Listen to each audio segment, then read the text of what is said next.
تو دیکھیں یہ کتنی خوبصورت بات ہے، اور یہ ہمارے لیے بھی ایک سبق ہے کہ جب ہمیں کوئی اس طرح کی سچویشن درپیش ہو، تو پھر ہم یہ دیکھیں کہ اگر آپ صلی اللہ علیہ وسلم اس سچویشن میں ہوتے تو ان کا ریئیکشن کیا ہوتا؟ اور اسی وجہ سے ہم دیکھتے ہیں کہ یہ جو ہماری دوریاں ہیں دین سے،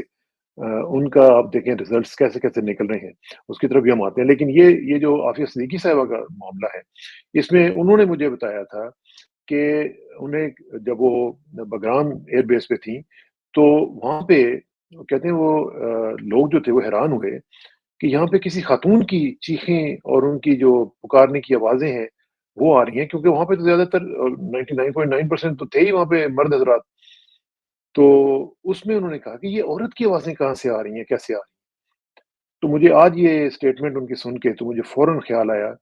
کہ یہ اس وقت سے اس خاتون کو اور خاتون محترمہ کو وہ اس چیز کا نشانہ بنا رہے ہوں گے، اور وہاں پہ آپ کو پتہ ہے کہ ان کی کسٹڈی میں تھیں وہ، اور یہ ہیں تو ان کا اصل چہرہ تو آپ دیکھ رہے ہیں آج کل فلسطین اور غزہ کے حوالے سے جو ہو رہا ہے، اصل چہرے ان کے یہ ہیں۔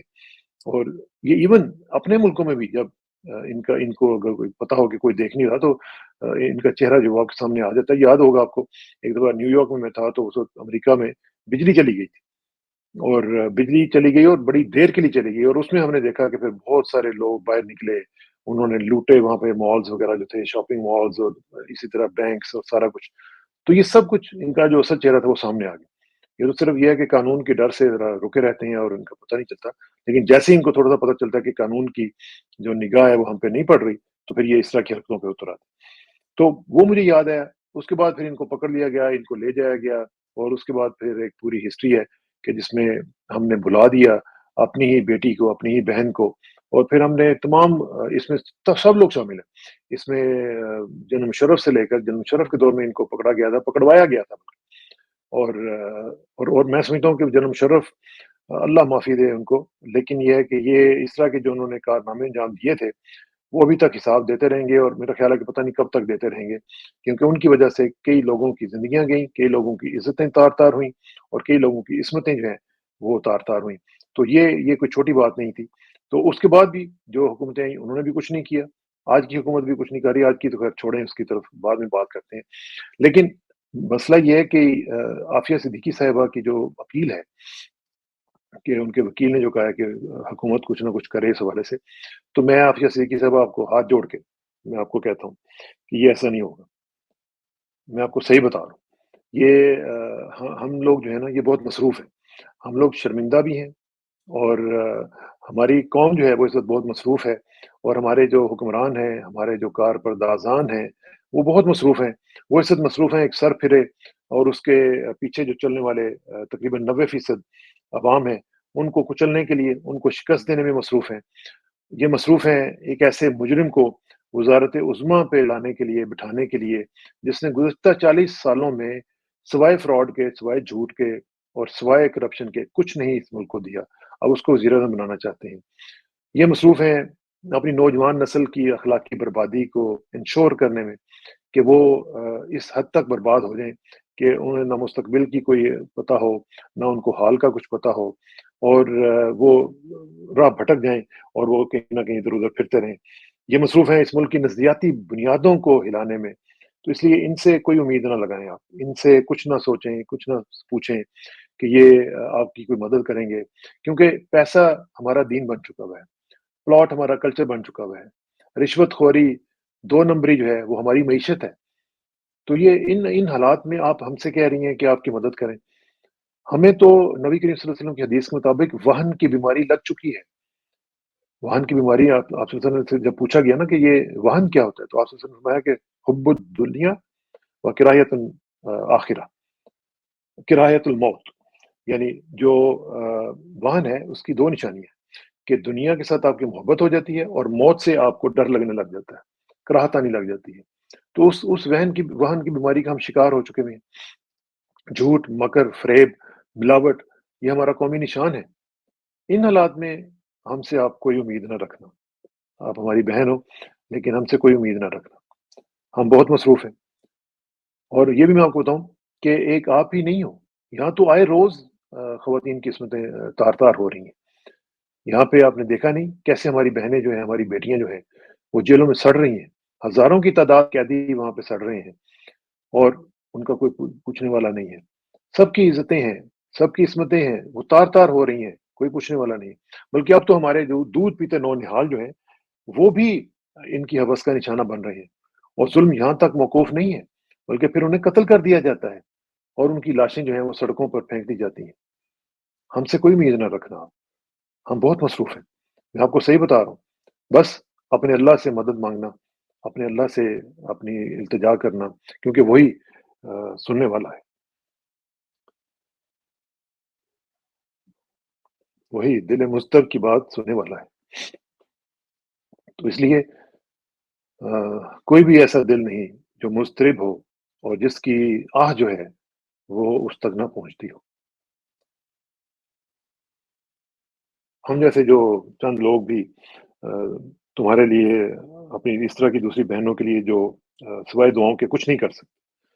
آپ یقین مانیں کہ ہم شرمندہ ہیں، ہم شرمندہ ہیں، کیونکہ ہمارے پاس اور کوئی آپشن ہی نہیں ہے۔ کیونکہ ابھی آپ دیکھ لو نا کہ جو ہمارے ساتھ اس وقت ہو رہا ہے، ہماری ماؤں بیٹیوں بہنوں کے ساتھ جو ہو رہا ہے، اس میں آپ ابھی آج ہی کا کیس دیکھ لیں آپ کہ جو ایک پردہ دار عورت کو جس طرح ہم ذلیل و خوار کر رہے ہیں، جس طرح ہم اس کو ذلیل کر کے اس کی نسلوں کو ہم بتا رہے ہیں کہ ایک عزت دار عورت کی ہم کیا عزت کرتے ہیں، ایک پردہ دار عورت کی سینکٹٹی ہمارے ہاں کیا ہے، اس کی کیا ویلیو کیا ہے۔ اب کون ایک پردہ دار خاتون کو یا پردے کو عزت کی ایک جگہ سمجھے گا؟ یہاں پہ تو پردہ دار عورت جو ہے اس کی عزت جو ہے وہ اس کی عصمت جو ہے وہی کویسچنیبل کر دی گئی ہے، کوئی اس کو پوچھنے والا نہیں ہے، کوئی لجپال نہیں ہے، کوئی محافظ نہیں ہے، ہم سب مصروف ہیں۔ اور جس طریقے سے آپ نے دیکھا کہ کیا ہم نے ماحول کر دیا ہوا ہے کہ ایک سابق شوہر جو ہے وہ شروع ہو چکا ہوا ہے، اب وہ جتنے بھی پریشر کے اندر ہے سب کچھ ہے، میں سمجھتا ہوں اس چیز کو، لیکن پھر بھی ہم نے ماحول کیا بنا دیا اور یہ جو کرنے والے ہیں ان کے گھروں میں بھی تو ماؤں بیٹیوں کی موجودگی ہے نا، اس کے باوجود وہ کر رہے ہیں، اس کے باوجود وہ اس پہ تیار ہیں کہ وہ ایک عورت کی عزت جو ہے اس کو تار تار کر دیں گے۔ یہ تو مجھے یقین کریں میری بہن، یہ جو صورتحال ہے لاہور میں ایک زمانے میں آ، بہت ایک بازار ہوا کرتا تھا، ابھی بھی ہوگا، وہاں کا ایک آدمی تھا، اس کا نام تھا مودا کنجر، تو ماما مودا بھی اس کو کہتے تھے اور مودا کنجر بھی کہتے تھے۔ تو وہ جو تھا وہ مجھے یاد آ جاتا ہے کہ یہ ایک مودا کنجرز کا کلب بن چکا ہوا ہے ہمارا ملک، اور اس میں جن کے پاس کنٹرول ہے اس وقت، وہ لگتا ہے کہ اس کلب کے بڑے کرتا دھرتا ہیں۔ اور وہ جو آپ کو یاد ہوگا جو مودا کنجر تھا، وہ تمام وہ جو طوائفیں جو ہیرا منڈی میں وہاں پہ ہوتی تھیں، وہ ان کے لیے کام بھی کرتا تھا، ان کے رائٹس کے لیے بھی کام کرتا تھا، اور وہ ان لوگوں کو یہ جو سیاستدان ہیں اور اس طرح کے جو لوگ ہیں جو وہاں پہ جاتے تھے، وہ ان کے انز اینڈ آؤٹ سب جانتا تھا۔ تو اس لیے وہاں پہ ہر طرف مودا کنجر کی ہی بات ہوتی تھی اور وہی وہاں پہ سب لوگوں کو سب چیزیں پرووائڈ بھی کرتا تھا۔ اب میں اس طرح کی بات اوپنلی نہیں کر سکتا، لیکن آپ کو معلوم ہی ہے کہ میں کیا کہہ رہا ہوں۔ تو اس کو یہ بھی پتا تھا کہ کون کون سا سیاستدان جو ہے اس کی کتنی بیٹیاں یا اس کی کتنی جو رشتہ دار ہیں وہ وہاں پہ رہ رہی ہیں، کیونکہ وہ کہتا تھا کہ میں جانتا ہوں یہ کس کی بیٹیاں ہیں۔ تو یہ جو کلچر ہے، یہ اب ہم نے اس کو وہ کر دیا ہوا ہے، کیونکہ وہ جو مودا کنجر تھا وہ جانتا تھا کہ کون کون سی خواتین جو ہیں وہ یہاں سے نکل کے کہاں گئی ہیں، اور اس میں اسی میں ایک خاتون جو تھی وہ گورنر ہاؤس تک پہنچ گئی تھی، اور آپ کے گورنر جو کھر صاحب ہوتے تھے وہ ان کی اہلیہ تھی، اور گورنر جب وہ تھے تو گورنری کے دوران وہ وہاں پہ رہی۔